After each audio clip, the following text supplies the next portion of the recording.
네, 살아계시는 하나님, 일하시는 하나님, 오늘도 우리가 각 처소에서 예배드릴 때에 임마누엘로 함께 하시는데 우리가 하나님의 말씀에 우리의 마음을 여는 그러한 자세로 우리 계신 곳에서 저와 함께 화답하도록 하겠습니다. 할렐루야, 아멘. 여러분 혹시 그 칼로스 로페즈라는 포르투갈 사람인데 이름을 들어보셨는지 모르겠습니다. 아니면 스티븐 키프로티지라는 우간다 사람의 이름을 들어보셨는지 모르겠습니다. 제가 감히 짐작하기로는 아마 저희 교우들 중에는 이 이름을 기억하시는 분이 아시고 계시는 분이 없을 것 같습니다. 그럼 이번에는 여러분이 알만한 이름 제가 두 사람의 이름을 한번 대보도록 하겠습니다. 여러분 혹시 칼 루이스라는 이름을 기억하시는지 모르겠습니다. 아니면 우사이 볼트, 감은 잡으셨겠지만 운동선수의 이름이고 좀 더 자세히 말씀을 드리면 100m 단거리 경주에서 세계 신기록을 세운 사람들의 이름입니다. 사실 칼 루이스는 1984년 그 LA 올림픽 때 4관왕에 올랐던, 저는 그때 그곳에서 그 LA에서 공부하고 있었는데 굉장히 했었습니다. 세계에서 가장 빠른 선수였고 그 당시만 하더라도 여러분 그 100m 단거리 신기록이 그때 9초 86이었습니다. 그래서 별명이 져졌는데 총알이었습니다. 총알이라는 별명을 갖고 있던 칼 루이스. 우사이 볼트는 좀 더 굉장하죠.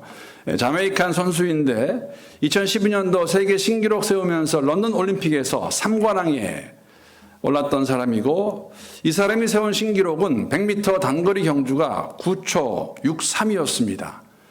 칼 루이스보다 0.23가 더 빠른, 그래서 재밌는 것은 별명이 총알보다 더 빠른 번개라는 그런 별명을 가졌던 사람이 가지고 있는 사람이 우사이 볼트입니다. 그렇다면 여러분, 제가 시작하면서 질문했던 칼로스 로페즈하고 스티븐 키프로티지는 누구일까?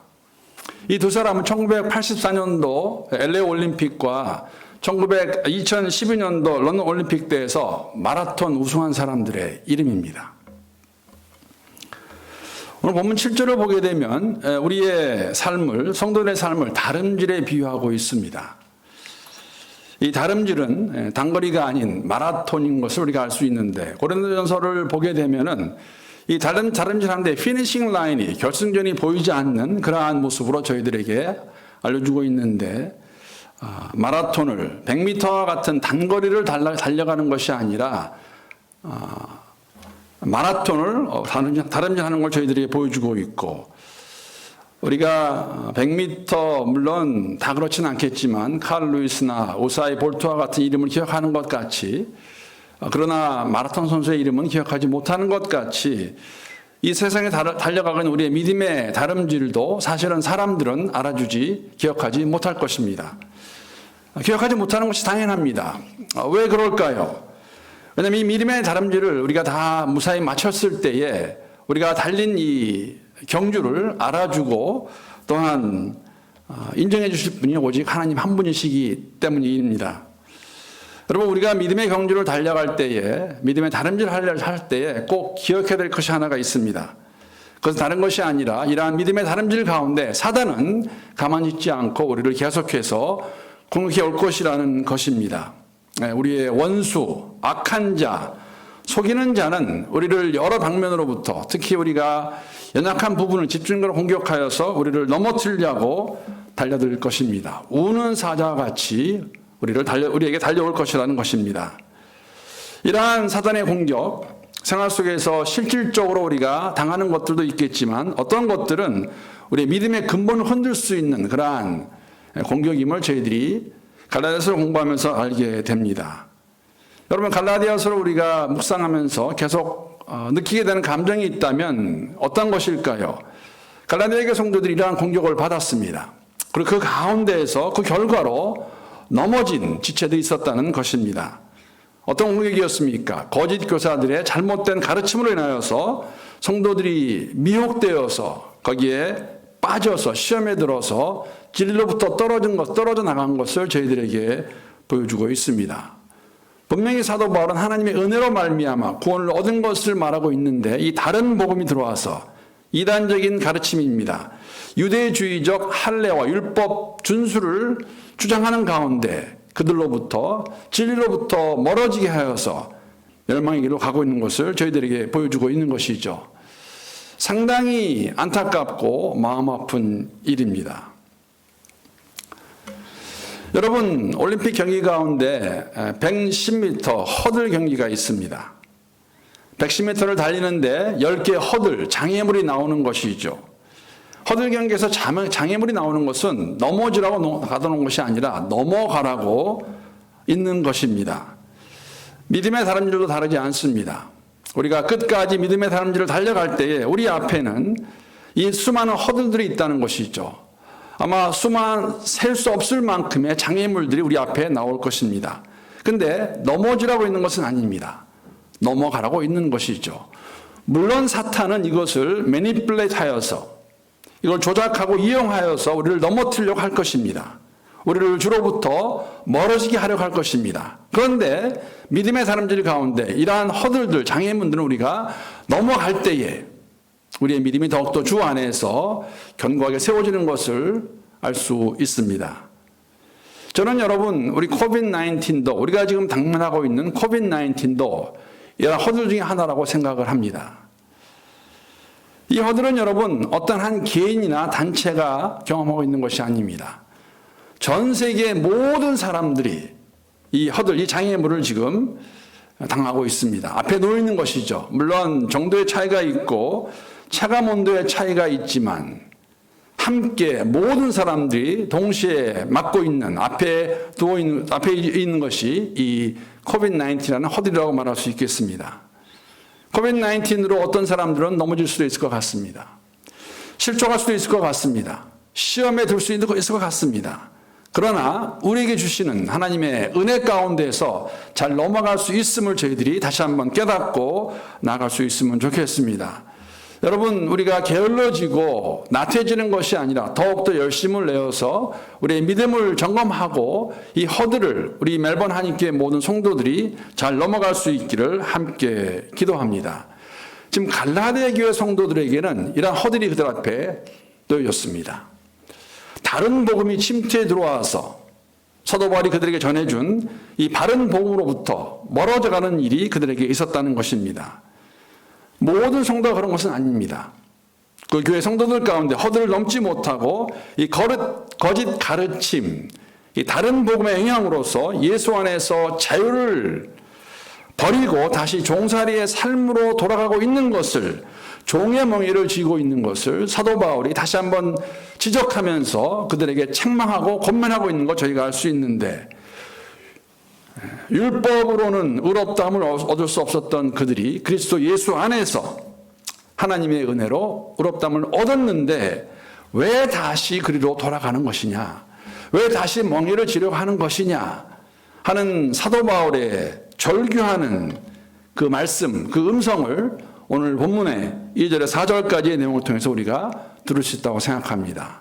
오늘 본문 말씀 2절부터 4절까지의 말씀 제가 세 번역으로 한번 읽어보겠습니다. 나 바울이 여러분에게 말합니다. 여러분, 할례를 받으면 그리스도는 여러분에게 아무런 유익이 없습니다. 내가 할례를 받는 모든 사람에게 다시 증언합니다. 그런 사람은 율법 전체를 이행해야 할 의무를 지닙니다. 율법으로 의롭게 되려고 하는 사람은 그리스도에게서 끊어지고 은혜에서 떨쳐져 나간 사람입니다. 여러분, 할례를 받는 것은 단순히 몸에 징표를 받는 것으로 끝나는 것이 아닙니다. 율법 전체를 지켜야 구원을 얻을 수 있다는 것에 동의하게 되는 것이라는 것이고, 그것을 동의하게 됐을 때 그렇게 해야 되므로 믿음을 얻는다는 의미임을 그들에게 리마인드 하면서 사도 바울이 절규하면서 아니다라고 말하고 있는 것이죠. 여러분, 이 말씀 들으면서 아마 성도들 가운데 어쩌면 이런 질문을 가질 수 있겠다는 생각을 가져보았습니다. 그럼 도대체 갈라디아 교회 성도들 가운데에서 얼마나 많은 사람이 이 거짓 교사의 가르침에 넘어간 것일까? 도대체 이것이 어떤 상황이었기에 이렇게 이 서신서를 통해서 반복하여서 이 말씀을 말하고 있는 것일까? 이렇게 질문할 수도 있겠죠. 몇 퍼센트냐? 도대체 몇 명이냐? 만약에 100명이었다면 10명을 말하는 거냐? 20명을 말하는 거냐? 뭐 얼마나 되는 것이냐? 그런데 여러분, 오늘 본문 말씀 보게 되면 얼마나 많은 사람들이 이 거짓 가르침에 넘어간다는 중요하지 않습니다. 왜냐하면 오늘 9절 말씀 보게 되면 이렇게 이 상황을 설명하고 있습니다. 9절 말씀 보게 되면 적은 누룩이 온 동이에 퍼지느니라. 여러분, 누룩이 무엇입니까?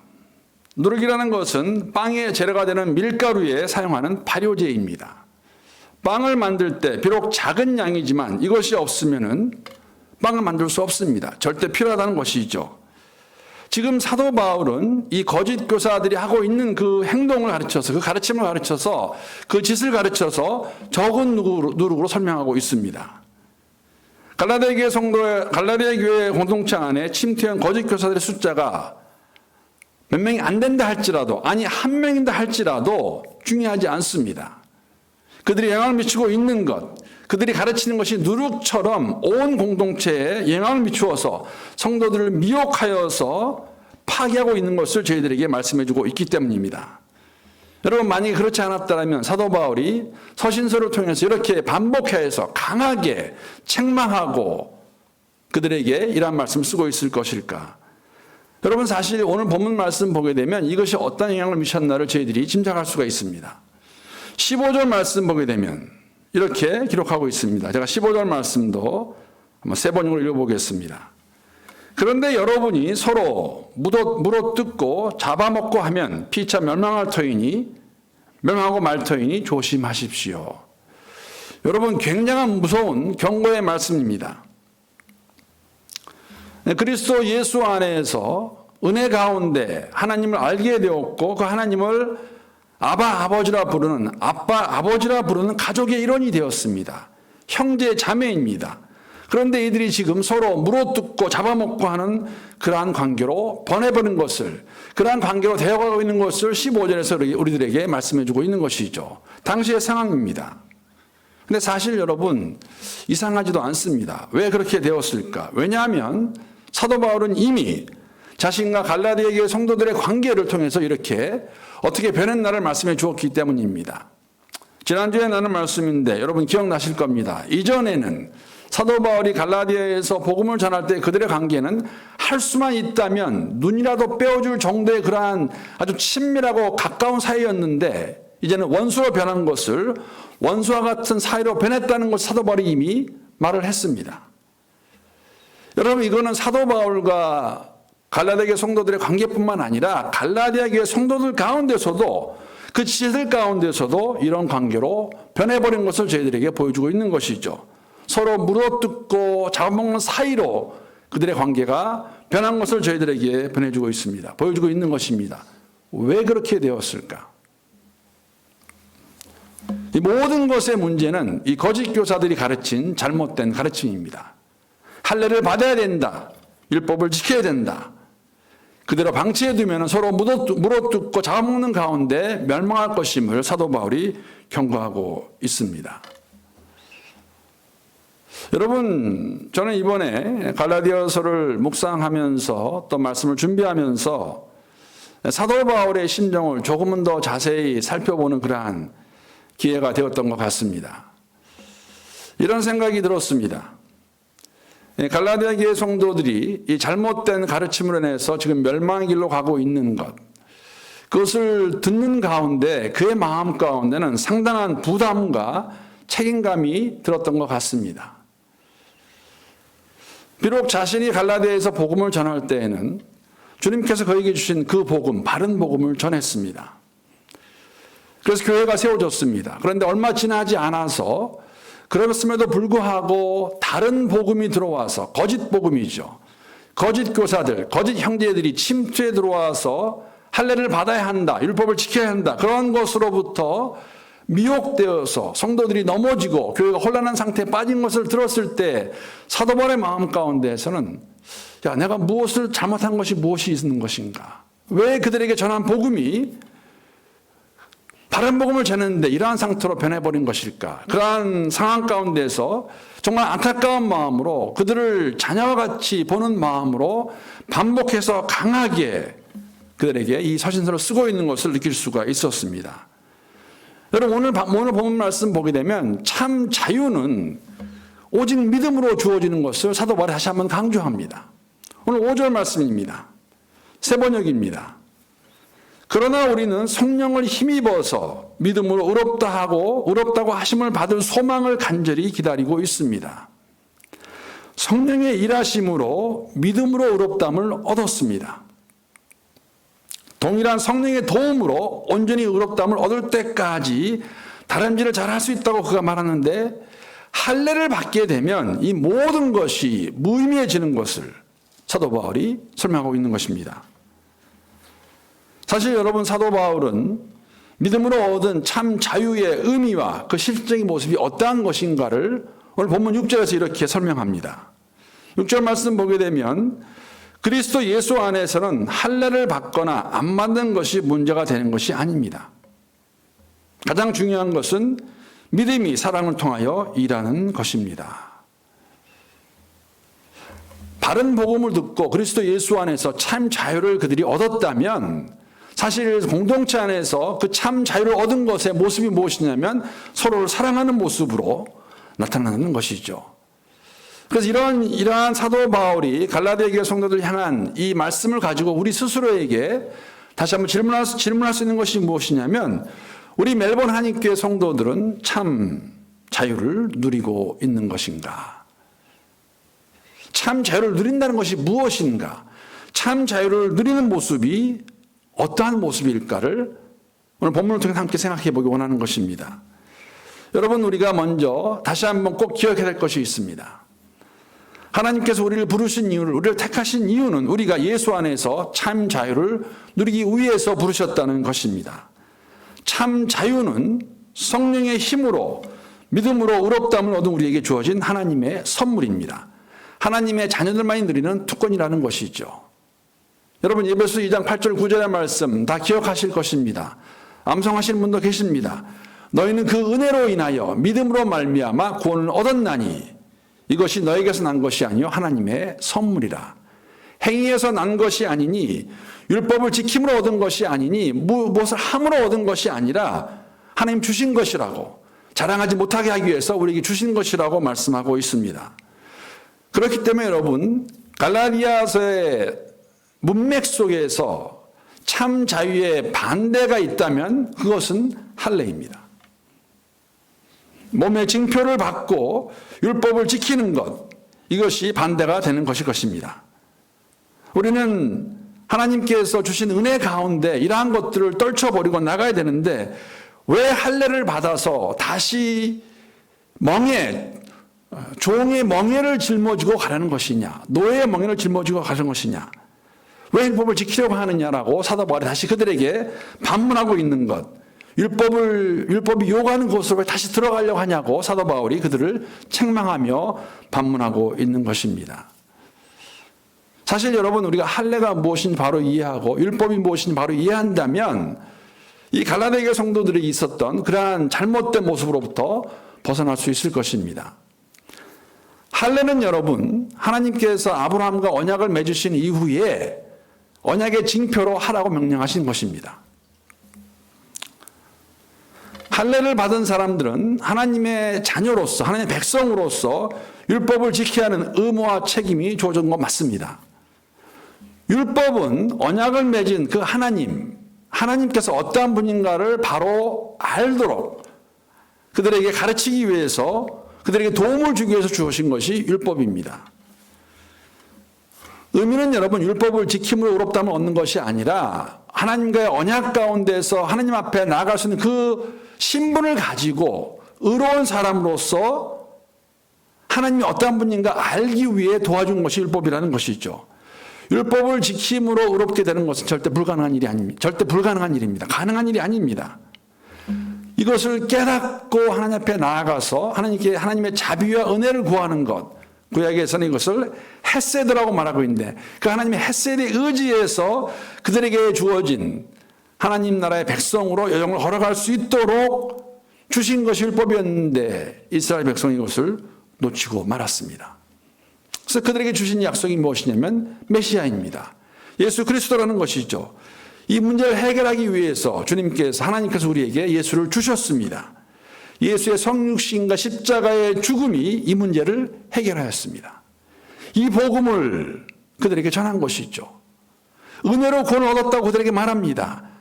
율법에서 해방되었다고 말해줬는데 다시 할례를 받게 되면 이것이 모두 의미가 없어지는, 소용이 없어지는 것이 되고 예수님이 하신 그것조차도 아무런 효과가 없는 것이 되기 때문에 사도 바울은 그들에게 아니다라고 말하고 있는 것이죠. 참 자유는 하나님께서 그리스도 예수 안에서 우리에게 허락하신 선물이고 우리에게 누리도록 주신 것이라고 말씀하고 있습니다. 물론 여러분, 이 말씀을 함께 묵상하면서 제가 말씀을 드렸지만 오늘 우리 가운데는 할례로 인하여서 문제가 생기지 않습니다. 그러나 우리가 믿음의 여정을 걸어가는 가운데 할례와 같은 그러한 것들이 없는 것일까? 구원뿐만 아니라 우리가 믿음의 생활을 하면서 이것은 꼭 해야 된다라는 나의 잣대를 가지고 들이대는 것은 없는 것인가 생각해 보게 됩니다. 물론 사실 여러분, 제가 이 부분에 대해서는 중국에서 살며 사역할 때 경험한 것이 있습니다. 중국의 가정교회 보게 되면 아직까지도 구약에서 나와 있는 피를 먹는 문제를 가지고 교회가 힘들어하는 것 볼 수가 있습니다. 피 같은 거 먹지 말아야 한다는 것이죠. 구약에 있는 율법이기 때문에. 또 한 번은 제가 이런 경험도 해보았습니다. 아마 이런 것들이 지금 있는, 어떻게 보면은 할례와 같은 율법을 우리 가운데서 적용하여서 이렇게 생활하고 있는 사람들이 있는 것 같습니다. 언젠가 한번 말씀을 드린 것 같은데, 선교지에 있을 때 어떠한 선교사님은 주일날 자녀가 아플 때에 약을 사러 갈 수 없습니다. 왜? 일을 하는 것이 되기 때문에. 그래서 다른 사람에게 부탁해서 사오는 것을 목격한 적이 있습니다. 이러한 것들은 무엇을 의미하는 것일까?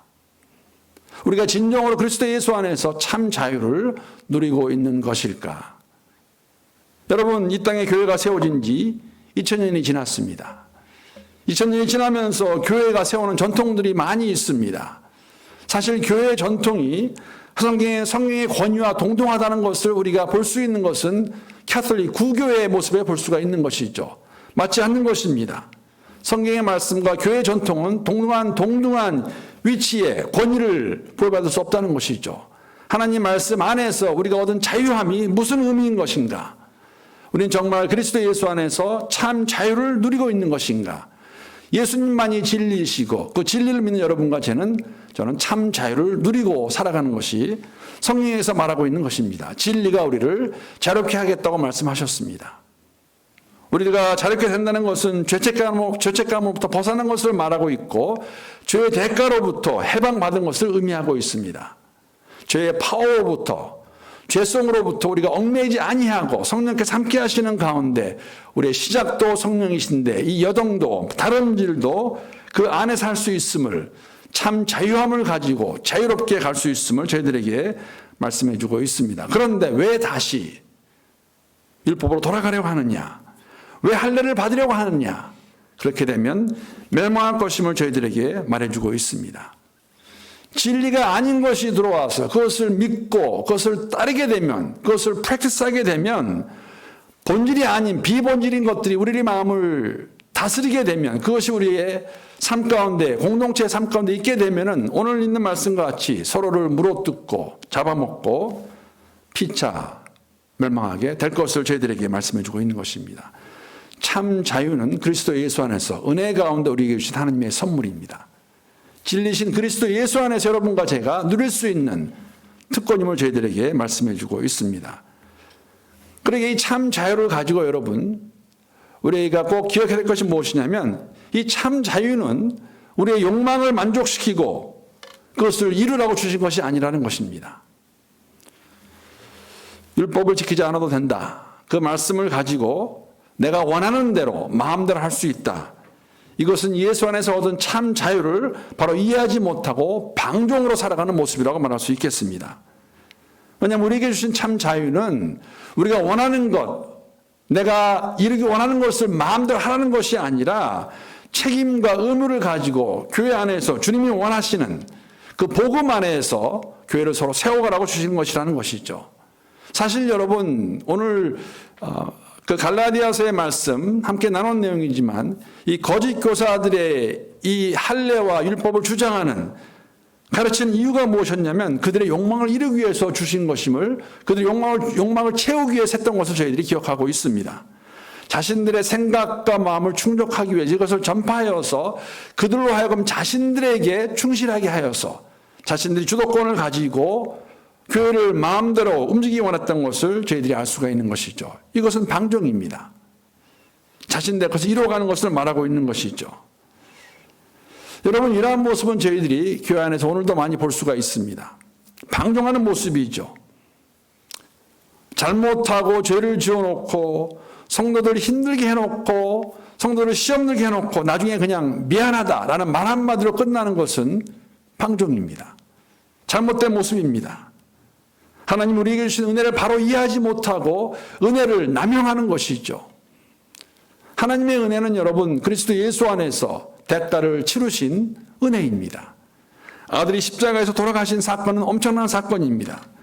이 은혜를 경험했다고 고백하는 여러분과 저는 여러분 회개를 했을 때는 합당한 열매를 맺기 위해서 뼈를 깎는 변화의 모습이 없다면은 그러한 모습은 참된 모습이 될 수 없고 예수 안에 참 자유를 누리고 있다고 말할 수 없는 것입니다.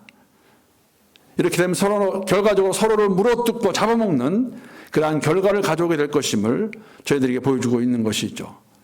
참 자유를 누린다는 것은 그렇기 때문에 오늘 본문 말씀 보게 되면 참 자유의 모습은 공동체 안에서 서로를 사랑하는 모습으로 열매로 증명되는 것을 저희들에게 말씀해 주고 있습니다. 여러분 서로를 피차간에 물어뜯고 잡아먹고 멸망하지 않으려면 어떻게 해야 되겠습니까?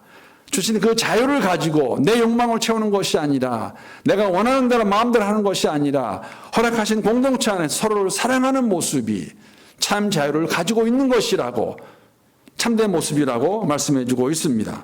본문 14절의 말씀입니다. 모든 율법은 내 이웃을 내 몸과 같이 사랑하여라 하신 한마디 말씀 속에 다 들어 있습니다. 여러분 사랑을 우리가 얘기할 때에 뭐 틀린 것은 아니지만 이렇게 이해하는 경우가 많습니다. 사랑은 느끼는 것이다. 감정에 충실한 것이 사랑이다라고 생각할 수가 있는데 사실 사랑은 여러분 보여줄 수 있어야 하는 것입니다. 증거가 나올 수 있어야 하는 것이죠. 갈라디아서 2장 20절 말씀 보게 되면 하나님의 사랑이 우리를 위하여 자기 몸을 버리신 주님의 모습으로 우리에게 증명되었다고 말씀해 주십니다. 동일하게 로마서의 말씀 보게 되면 우리가 아직 죄인 되었을 때 그리스도께서 우리를 위해 죽으심으로 하나님의 사랑을 우리에게 확증하셨다고 말씀하고 있습니다. 하나님의 사랑은 예수 안에서 증명된 사랑입니다.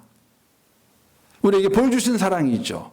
우리가 예수 안에 참 자유를 가지고 있다면 그 참 자유로 인하여서 율법을 다 완성한 것이 되었다면 우리의 삶 속에서 공동체 삶 속에서도 서로를 향한 그 사랑의 모습이 있을 때 십자가에 이루신 그 완성하신 율법의 모습이 우리 안에 이루어진 것임을 우리가 함께 볼 수 있겠지요.